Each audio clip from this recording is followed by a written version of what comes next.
$20. That's a sandwich and a coffee, maybe a streaming service you forgot to cancel. You spend it without a thought. It's your daily reward for showing up. But what if that $20 wasn't spent? What if it was sent 10 years into the future? The simple math gives you $73,000. That's the decoy number. The real number is $500,000. And the year it crosses that line, that's the part nobody sees coming. Think about this morning, that coffee, that egg sandwich, the delivery fee you clicked past. It felt essential, like you earned it, and you did. But here's the thing about essential. It disappears. Your hand reaches, your card taps, and the money evaporates into a warm feeling that's gone in 20 minutes. That's the cheap part. The expensive part is what that $20 could have become by the time you realize you've been doing it every single day for a decade. Let's do the boring math first, because it's the trap door. $20 a day times 365 days. That's $7,300 a year. Multiply that by 10 years, you get $73,000. That's your raw contribution. That's the pile of cash you'd have if you stuffed it under your mattress. A nice, round, safe number.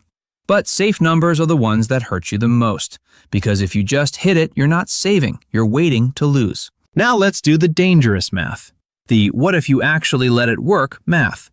The S&P 500 has historically returned about 8% a year. That's not a promise, it's a historical average over decades. But if you took that $20 every day and dropped it into a low-cost index fund for 10 years at that 8%, your $73,000 in contributions doesn't stay $73,000. It grows to roughly $106,000.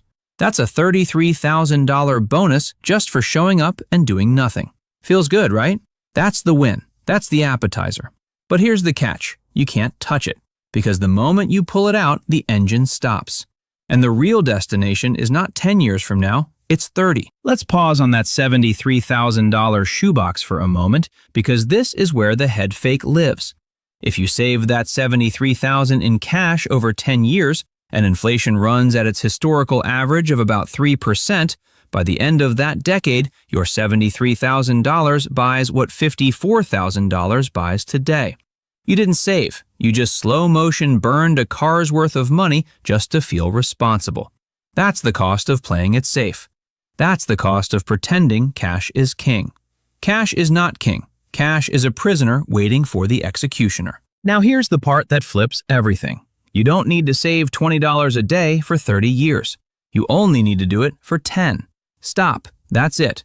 Let's say you save relentlessly for a decade. You hit that $106,000.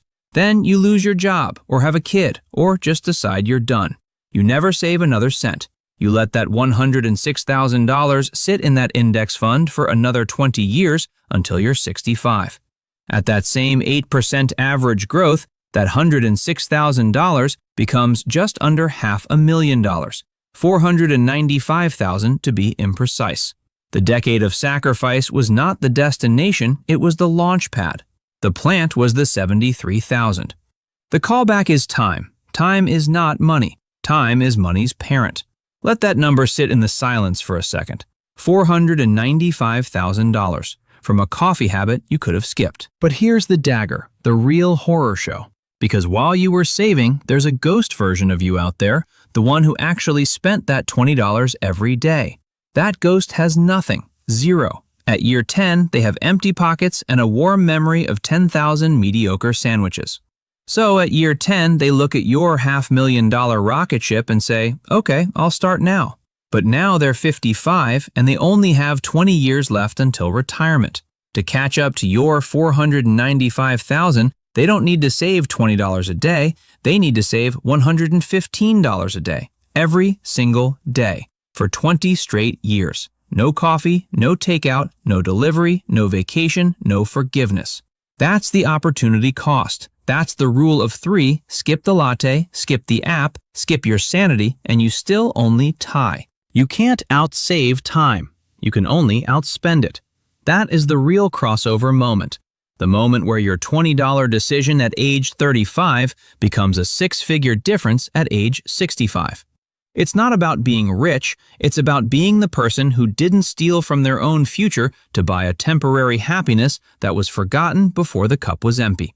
So that $20 in your pocket right now, it's not a purchase, it's a vote. A vote on where you'll be sitting 30 years from today. It's either a warm seat on a quiet retirement or just a warm cup of regret that cooled off a long time ago.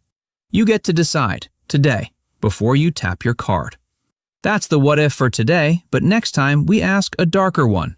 What if you never paid off your debt? The crossover point there is terrifying in a completely different way. Stay with me for that one.